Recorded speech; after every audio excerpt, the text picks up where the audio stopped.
All right, good afternoon, everybody. Welcome to the McLeod Center. I'm Pete Morris, your Director of University Relations here at UNI, and thank you to everybody who's joined us here in person and online. So just a reminder, if you can silence your mobile device, that would be awesome.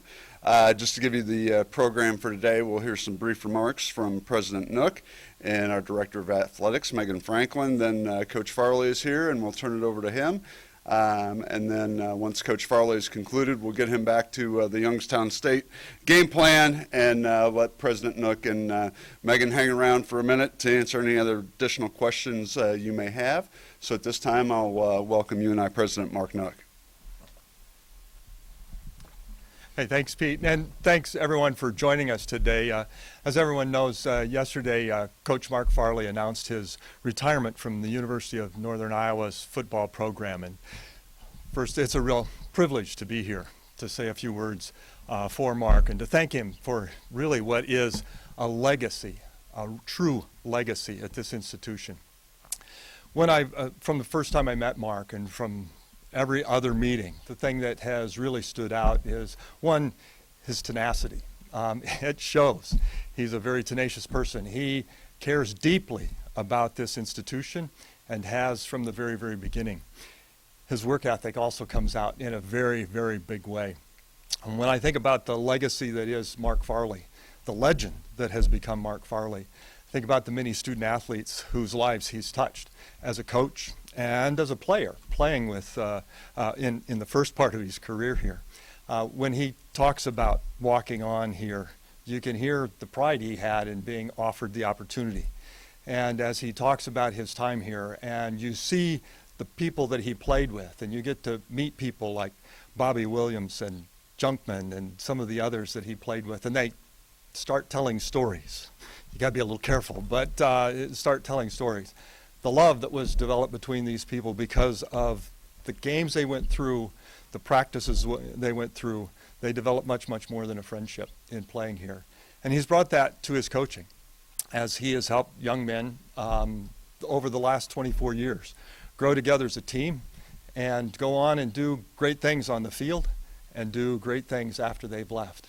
I think the real legacy of Mark isn't going to be measured in wins and losses, which is an extremely impressive record, and the number of conference titles and the number of times that he has led UNI to the FCS playoffs. But the real legacy is going to be in the lives of these young men that he's coached and the things they've gone on to do on the field, but more importantly, the things they've done after they've left their playing career and after they've earned their degrees here. The number of doctors, the number of lawyers, the number of business owners, the number of teachers, coaches, the people have gone on to do such remarkable things are a tribute to him. They're living a life that he modeled, a life of tenacity, a life of hard work, a life of commitment to the organization that you're a part of. Mark's going to leave a big hole here at the University of Northern Iowa. We are all very, very proud of what he's done for this university and the way that he has handled himself and the way that he has led this program. He's also left a legacy with the coaches that he's worked with over the years, the way that he has helped young coaches come into this program, learn what it takes to be a successful coach, to be a successful person, and to move on to other programs. And we see them leading quality programs across this country. So, Mark, thank you for what you've done. Thank you for your commitment to this institution. Thank you for your commitment to the student athletes and to these coaches. You really have become a legend here in the time that you've been at the university. Thank you for what you've done for the university and for the community of Cedar Falls and Waterloo. You've had a tremendous impact on all of us through your tenacity, through your hard work, and through your commitment and your love for this institution. Thank you for everything that you've done for UNI and for all of the people of the Valley. Thanks very much.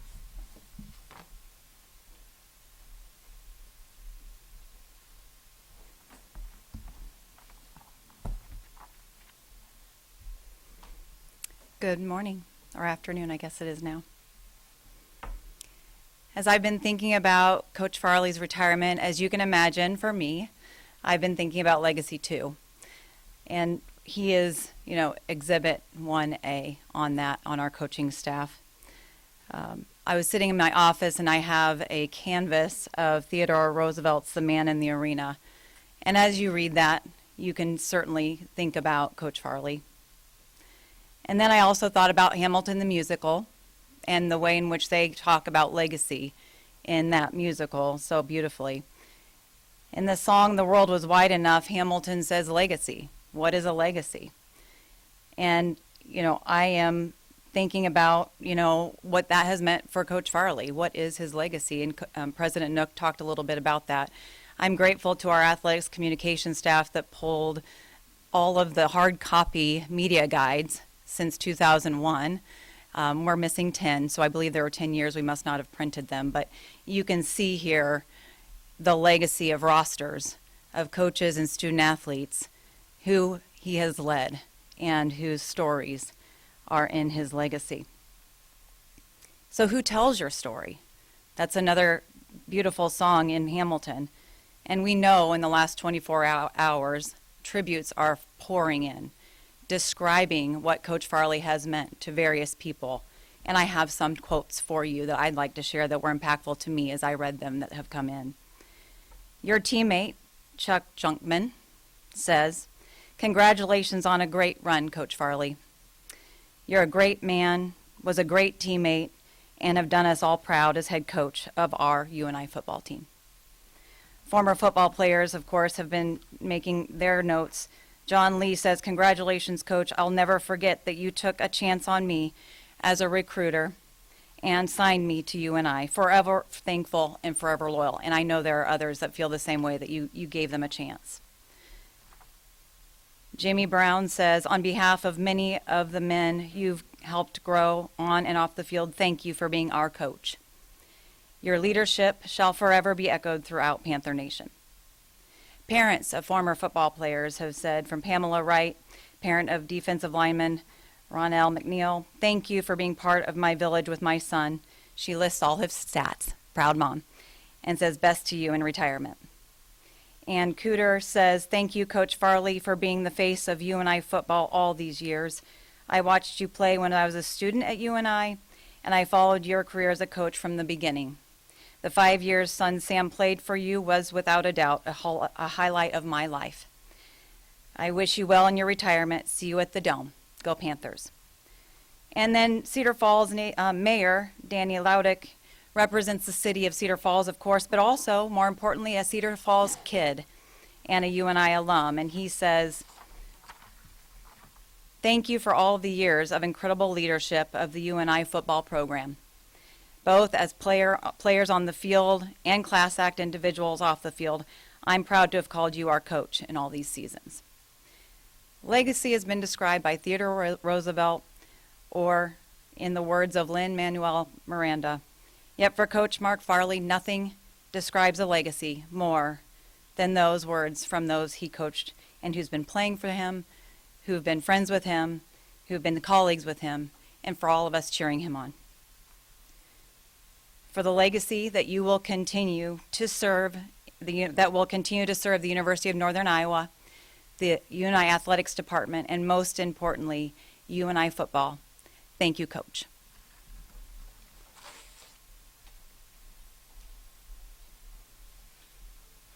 All right, Coach, come on up, and I think there's a few people here who want to hear from you.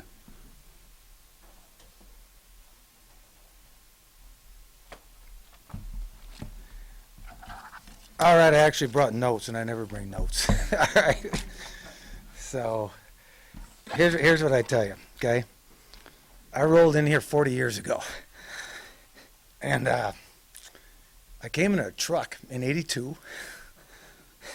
I came in a limo in '01, all right, with Mac, and now I'm standing here in 24 in front of y'all at this stage. So it's been a heck of a run. And here's with that kind of run over 40 years, there's so many people that you got to thank, because there's no way you last this long without people behind you. And bear with me on this, because these were the people. There's so many I can't mention them all. I wish I could, but man, the ones that really were impactful in small ways and huge ways to make the University of Northern Iowa football program what it was are the people that I'm going to mention that were just as you think this through. I'm going to go back to when I rolled in here in '82. It was Dennis Remmert, who was my position coach at the time, who, when I walked up to him in a flannel shirt, blue jeans, steel-toe boots, and an oily baseball cap, and asked him how to walk onto this university, that he did not judge me that day. He told me how to do it, he encouraged me to do it, and I did it, all right? And because I did it, through that program of all the people that were here, it was Daryl Mudger was our head football coach. And it was that team that went to the '85 semifinal round that took UNI football from Division II to Division I AA. And through that whole scenario, it was those teammates, many of them, that went on into Desert Storm, great leaders. There was ROTC at our program. These were the guys that are now leaders today that were in some of the biggest situations to lead our country through something as much as lead a football program through something. And that was my teammates. That's the people I learned from. And then going through that, you jump ahead to Terry Allen, okay? Terry hired me, okay? He didn't have to. I didn't even know what I wanted to do. I just became a football coach. And Terry hired me with no experience, no nothing, and he was the first guy to take a chance on me again, somebody that would go out of his way to do something for you, to take a chance on somebody. And after that, it was Rick Hartzell who made the phone call to me to become the head football coach in here. I wasn't the front runner. I think it was the fifth place runner coming in, and I was a late guy to the table. But Rick Hartzell and Dr. Koob took a chance on me. And for that, I'm ever grateful. Then when I got here, people that stand out, man, you need people behind you to show you how to do it. Not just show up, but show you how to do it. And the people that jumped out at me right away that still are there today, you got Jersey and Joanne Jeremiah. Jersey taught me the ropes, basically taught you how to handle the public relations part of this, the community part of this, and not just the athletic part of it. Julie Bright, I'll mention Julie Bright. Julie Bright taught me the books.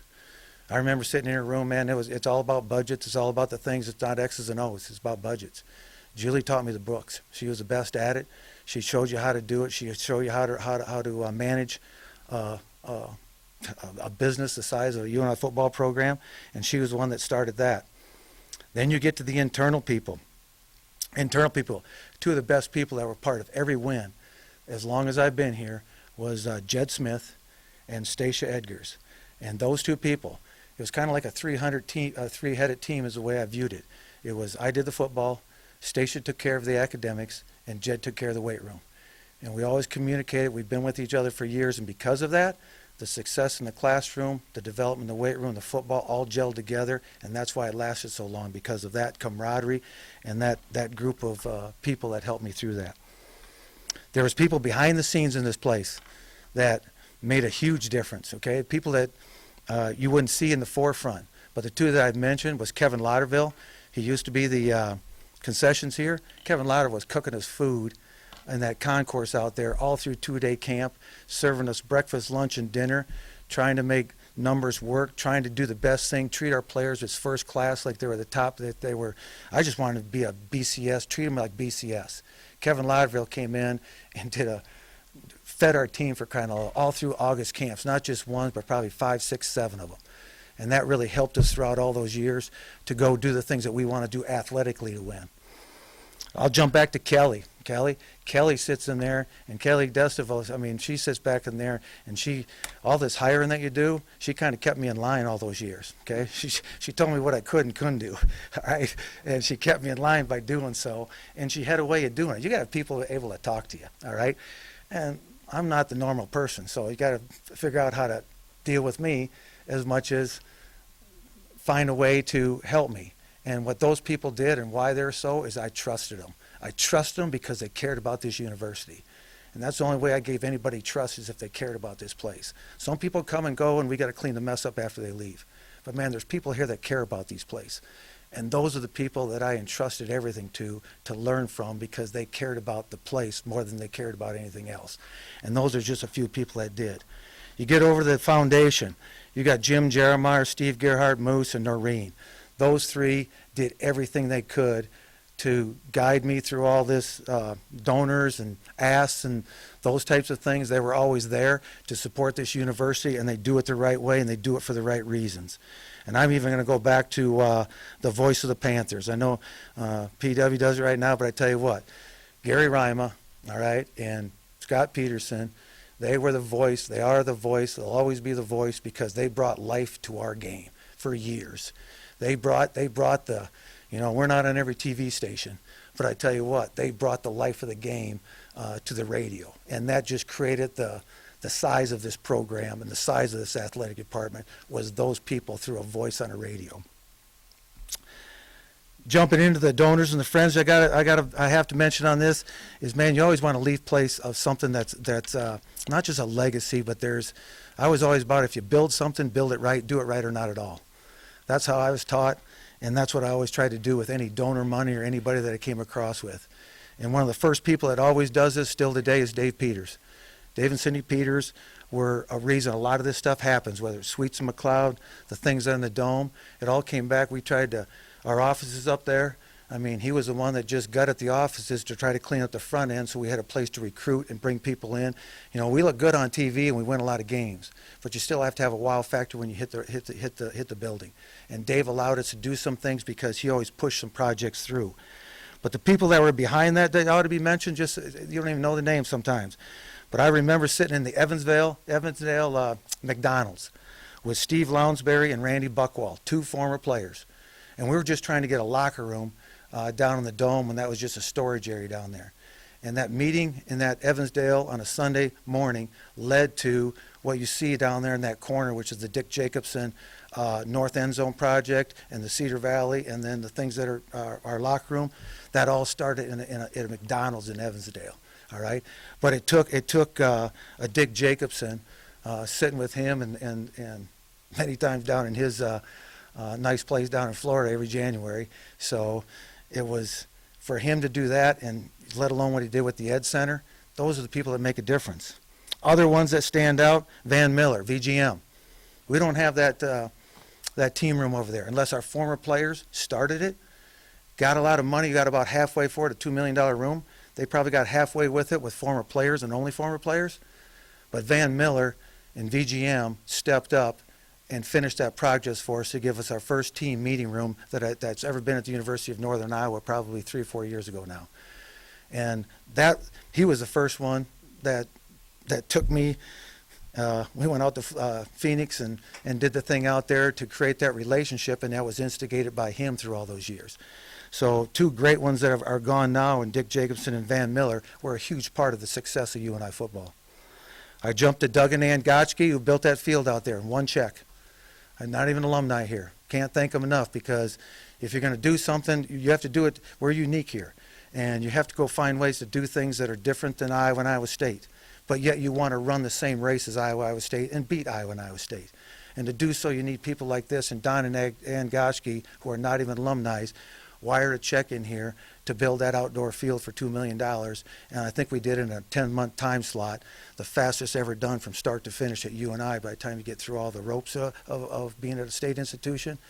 Through that, we got it done, and we got it done so it was usable to the football teams, and it's the safety of it more so than just the look of it is what really makes a difference for the football team.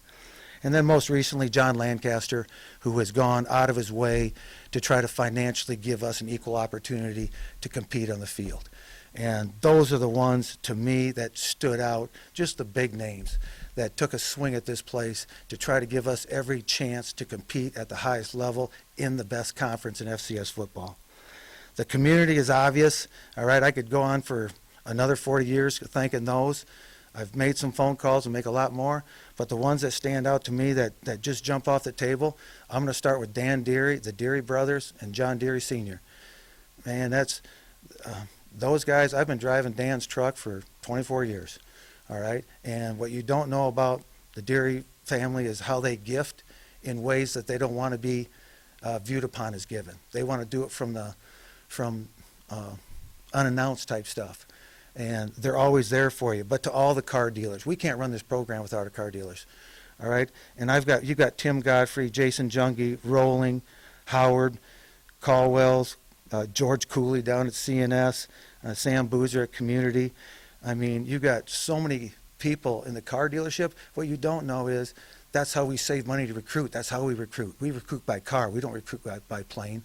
And without these things, you can't run at this level to the race that we ran and will run. So to them, I can't thank them enough because they were always there on a phone call. And then quickly just, Dave and Jerry Martinson, Chuck and Bugs Benton, Jim Mudd, the Mudd Group. There's so many people when I needed something, it was one phone call and it happened. And sometimes you got to go raise money for the future and things, but sometimes you make a phone call and they step up and they go do it for you immediately. Those are the people that need to be recognized, in my opinion, because they helped in this journey of UNI football. To the media, you guys have been good, all right, for the most part, Cole. But y'all have been great.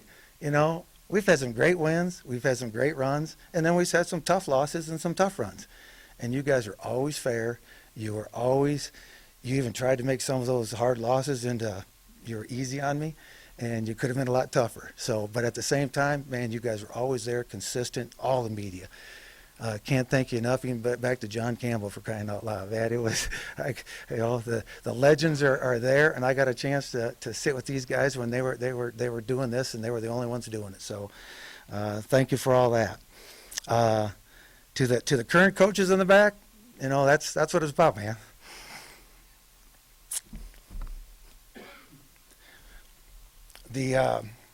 It's the camaraderie of all these coaches that make this place go. And we've got a lot of people here that are legends in their own right, coaching their own sports, and they made it easier to go through a tough year as much as the great years, because they were the ones that were there and they understood the whole process of it. So, to everybody back in the back, I appreciate all of you for what you've done for all the years. Trainers, doctors, filmers, equipment people, if you don't mention them, they're the heroes, man. They're the ones in the dark rooms that nobody knows their names. But, man, they do all the work. They do all the work when nobody's watching, and on Sundays and early Monday mornings and all through the summer. When we're off, they're doing their work. So to them, I thank them. And then I just want to get more towards the end here, because it's about the coaches and the players. And what I'd say this, I've had the opportunity to have a lot of great coaches be assistant coaches for me. I'm going to go back to Bill Solomon was my first hire. Bill Solomon was my best hire. He came with Kansas back here. He's a UNI alum. He was the offensive coordinator, but he handled everything on the offensive side and got us off to a great start of coming out that first year and going to the semifinals against Montana. And because of that great start and because of those first 12 or 14 years, man, we were smoking good. All right, everybody in this league was chasing us, and that's what it was about. Because even when we were getting chased, they were still in our dust, and everything was growing, and it was quite a ride through that. And to all those other coaches, once you get, first I brought coaches in to mentor me, then I started bringing coaches in. I was mentoring them. It kind of flipped on me. But man, we've had some great young coaches that are out there today, all across the BCS, head coaches, coordinators. Those are the ones that I'm hearing from right now, and man, this was their first shot. And what I tried to do with players, as much as what I tried to do with coaches, is give people an opportunity that maybe didn't get an opportunity somewhere else. And I just wanted the same shot for them as what somebody gave me. And you had to kind of read through the interview to figure out who really cared and then who just wanted to coach. I was looking for the ones that cared, because I wanted to surround our players with the best teachers and the best mentors. And I've hit home runs on a lot of them, okay? And they're obvious names that you know today, but to all of those guys, they were part of all those wins. They were the ones doing all the work, and they were the ones with the players all day long and the recruitment of the players. But to all those former coaches, I mean, it's taking a Division III coach, taking a bunch of GAs, and now they're head coaches and coordinators in the BCS. It's proud to see them do what they do, knowing that they gained something by going through here of what it takes to be the best. And I hope that's what they've learned from this place. And then to the players and the coaches, or to the players, man, it's players and the parents.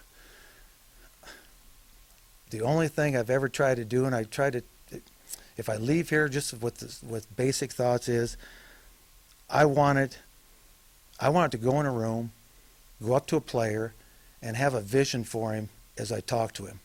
And if that vision, that greatness, can he develop into what a UNI football player, what I believe he can grow into. You look at a frame, you can measure a 40, you can get a height weight on him, but the thing I've learned the most is you cannot measure loyalty, you cannot measure determination, you can't measure just the attitude that you have to play, the tenacity you have to play the game, and the commitment you have to play to be great. What I learned by being around all these great players, from NFL Hall of Famers to farmers that are now farming their grandpa's land here in Iowa. The great ones, the difference of them were the intangibles.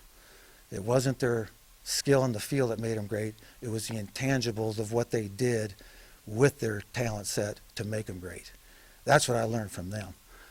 And so every kid I walked into a home, I sat there and I tried to envision what they would be 4 or 5 years from the time I'm talking to them, knowing what they could become through the University of Northern Iowa. And because of that, we've gotten some great players. We've got some Hall of Famers. We've got NFL guys. And like you said, doctors, lawyers, orthopedic surgeons. I mean, it's crazy. But they have become great because of hopefully what was instilled in them just a little bit through their time here of what you have to do to be great at whatever you choose to do.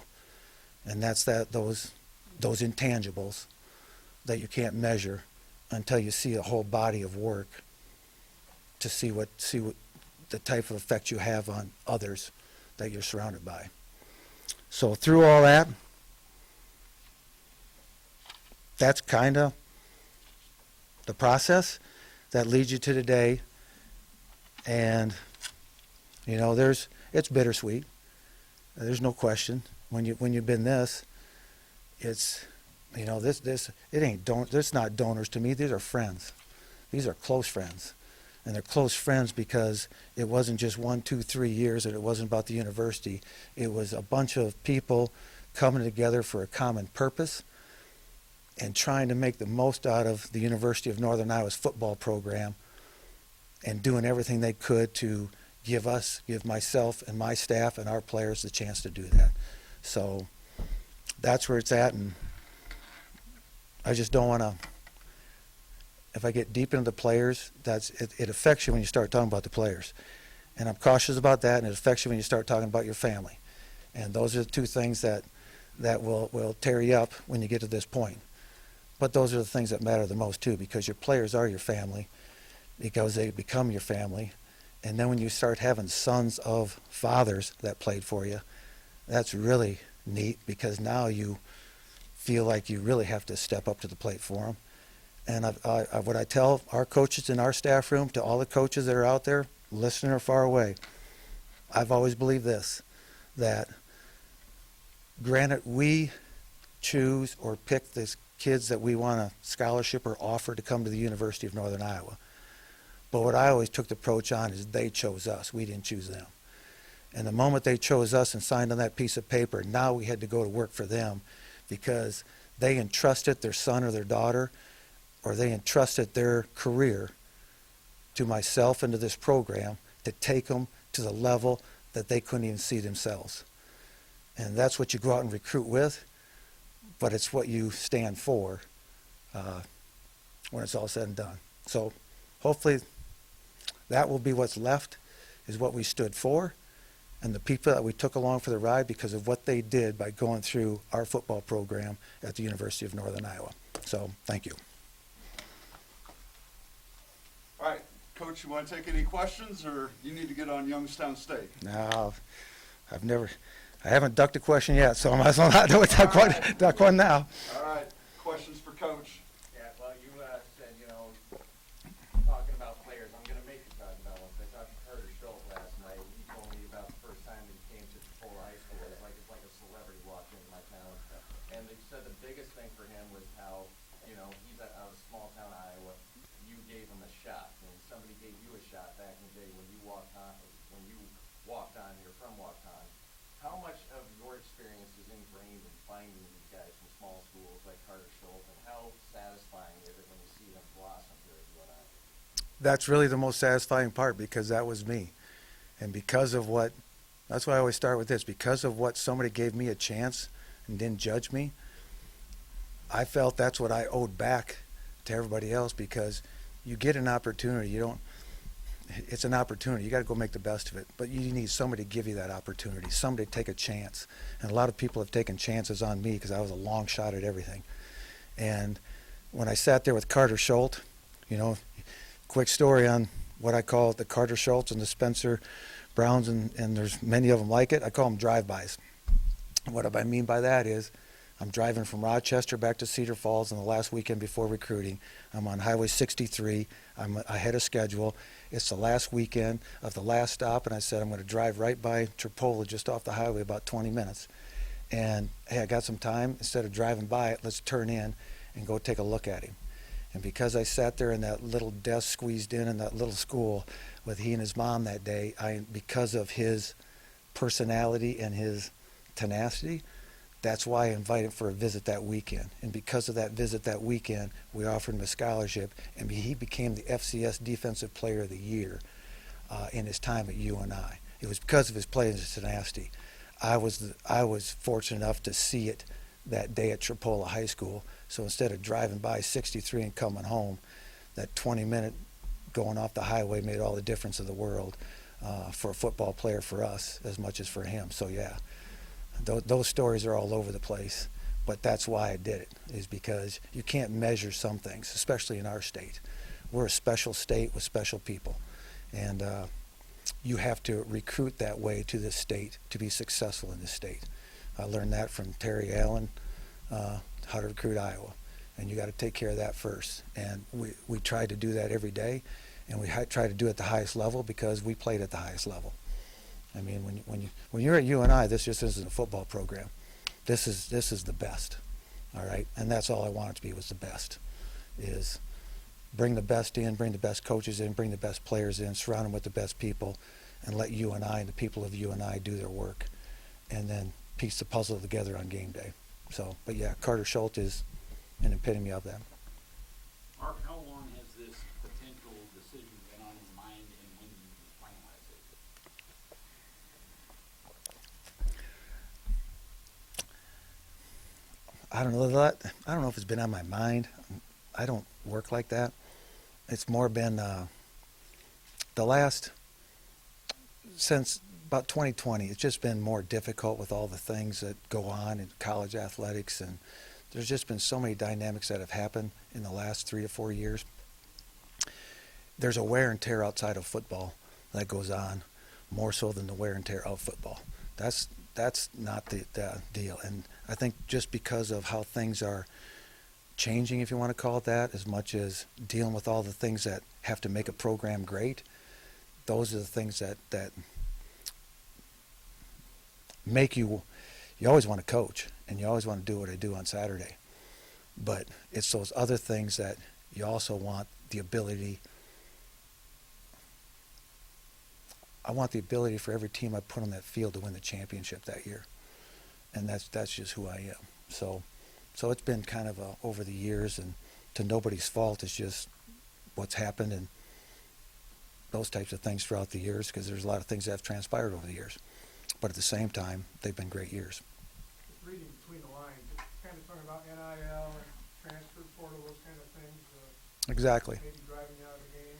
Yeah, it gets the purity of the game. The fun part, driving into Carter Schultz, the fun part. But now you're dealing with the season gets over for every team. There's so many things that are out there that deal in recruiting right now that it's just the purity is gone. And that's the sad part of it, because we better have a purpose to college athletics. And maybe we've lost the sight of what the purpose of college athletics is. And that's given Iowa farm kids a chance to go play college football and get a college degree by playing volleyball, basketball, giving them an opportunity to get a degree, because you will learn more from the courts and the football field than you'll ever learn from that book that you read on campus. You need the book to write a resume, but you need the field to create a leader. And that's what I think we have lost to a degree, that we need to recapture. And that day will come. It's just we're going through a phase right now. Mark, you've spoken about how unique this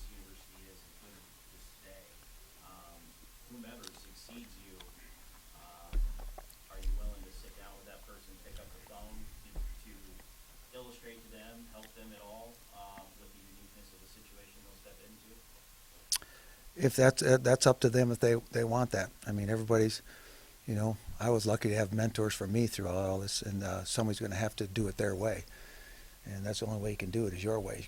You can't follow. I don't want to say follow. You can't do it somebody else's way. You have to do it your way, whatever that way is. If that's what they desire, yes. But again, it's going to be the person's choice and not mine. It's like I was lucky. You know, I brought guys in with me, as much as former players and former people that knew the place, that knew me, and then I brought others on board as well, and then through all the years, it's kind of evolved to what it is. So, absolutely, but at the same time, it's their choice. Just wondering what you tell 2001 Mark Farley getting out of the limo and see what's going on. What the next 3 or 4 years are going to be like. I had, man, it's crazy because I had no intention, good or bad, to stay 24 years. You know, who'd have thought? But what I'd tell him, I'll do it again.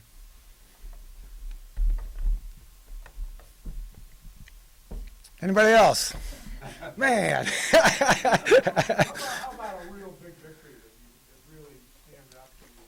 Anything there? I'll tell you the good ones and the bad ones, John. You were at them. Well, I actually thought Iowa in that 2009. That'd be Thank you. I wake up in the middle of the night and I still see that kick. But hey, the great ones, I'll tell you the greatness about this. First of all, I got to coach my 2 sons, and I had my daughter 1 year being a football ops. Nothing better. Tell every coach in the country, let your son or daughter play for you. All right? Nothing better. Okay? So I was lucky. That's the luck of it. That's the blessing of it. Go to the games. I'll tell you what. Beating Iowa State 3 times was fun. All right? All 3 of them. And 2 of them were, the first one was David Johnson's coming out party. The second one, Jake, my son, was playing in. The third one, Jared, my son, made the intercept to win the game, to finalize the game. So that was cool. The other games that stand out, New Hampshire at New Hampshire. We're 16 in the country. They're 1 in the country. And we went out there and beat them. And that was a tremendous team that was much like this team. They were behind the 8 ball all season long. We had just gotten blown out by 38-3 by Illinois State. Everybody thought we were on our deathbed. We went on a run and played for the national championship, but we had to beat New Hampshire at New Hampshire. We had to beat Texas State at Texas State. Man, that was a great run. And we had Appalachian State beat, except they blocked that kick when we were up 16-14. So that run was good.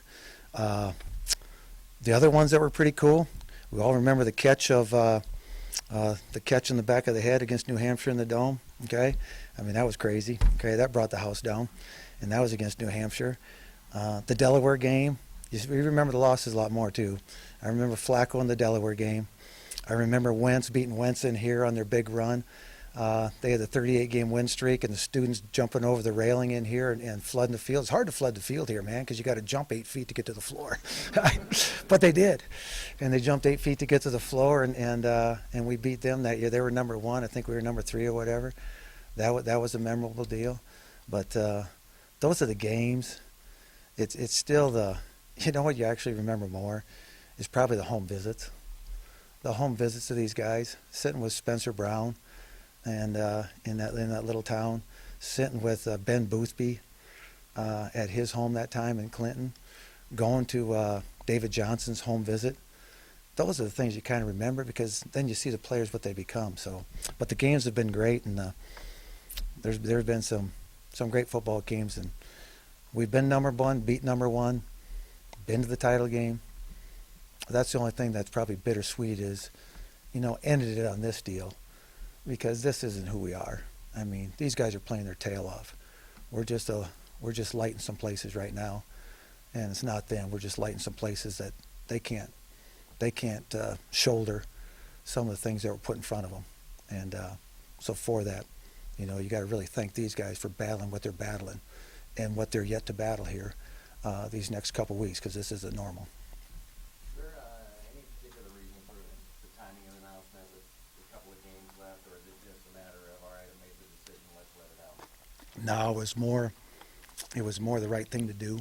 And when I say that, I didn't want to do this until the end of the season, because I didn't want to get in this when you got games being played. It's not fair to them, our players. But I also know that the rules have changed. Signing date's December 1st. We got multiple commitments. You got portal windows open up.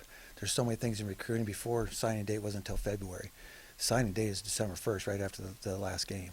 So there needs to be, for the university's sake and the program's sake, they need to be in some type of position to maneuver through that, because that's coming up more quickly than probably in other years, because this is the first year the signing date's on December 1st. So to get the things done that you need to get done by December 1st, and to let these recruits know, I don't want to mislead them. And I've never misled a recruit, and I don't intend to start doing it now. Piggybacking on Mitch's question, if memory serves, you took a year off after high school before coming here. What would you tell the Mark Farley that was driving the pruning truck back in the day about the next 40 years of his life?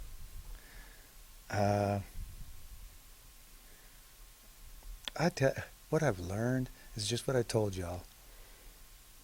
Man, everybody's got talent. Everybody's got a gift. Sometimes you got to draw it out of them. Sometimes you do it the hard way. Sometimes you do it the easy way. But everybody's got it. Because it really comes down to who has the determination, the resilience. Resilience, I told the team yesterday, man, this is about resilience. You can't just go find greener grass somewhere. You got to battle your fight and win where you're at. So it's the resilience, it's the commitment, it's the loyalty, all these words we throw around like candy that you don't understand until you feel it and live it. So what I tell that person, probably didn't know that at that time until you lived it, but that's what makes people different. That separates the good for great. I've told this to recruits. I've had the chance to coach Bryce Pop, NFL Defensive Player of the Year. I was a strength coach when Kurt Warner was the quarterback here, NFL Player of the Year. Had David Johnson, had Trevor Penning, had Spencer Brown. I mean, go down the list. And what makes them different than others, that difference between, they're all good, but what made them great, what made them that one click better than everybody else, it was they, and it's kind of how I always wanted to be, is you never have made it. You always have people chasing you and trying to catch you or take you down. And I always call it the ghost is always chasing you. Just make sure you're prepared to beat the ghost when he shows up, because there's always somebody out there that's bigger, faster, stronger, smarter. And you always have to work that way every day, because you never make it. You always got to battle to be better and find a way to be better. And because I see those players, what they still do today, David Johnson still squats his tail off, okay, because he knows that what's made him good. I watch them work out. I watch them train. I watch how they think. Marcus Weimiller's a lawyer. I mean, you got Mac O'Brien, number one in his class at Drake University in law school. What made him number one in law school? It sure wasn't because he was that smart. No, he's smart, okay? But I tell you what, he outworked people, he outdid people, and he wasn't going to let anybody beat him. And that's UNI football. And if I can leave that, then I've left it in a good spot. Coach, you've almost coached 300 games in your career. What are these last 2 games going to be like for you? Just get the win. Just get the win. I want a road win, and I want a home win. That's the only parts that eat you the most. When the losses gets harder to take than the wins to celebrate.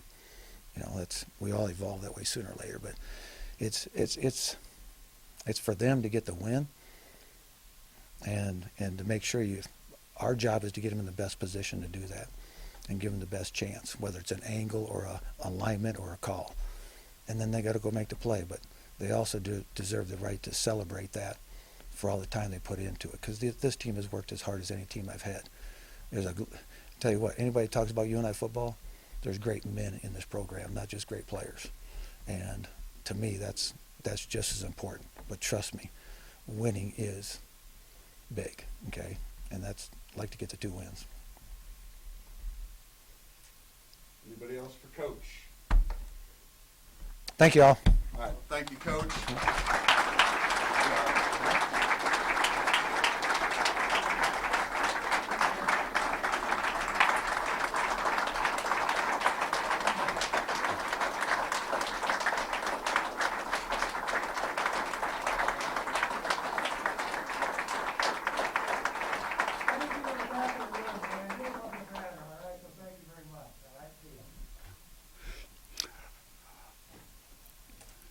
All right, Coach Farley's going to get to work on Youngstown State here. Both President Nook and Megan are here if anybody has any questions about the search. Otherwise, we will see y'all once we're ready to announce our next football coach here at UNI.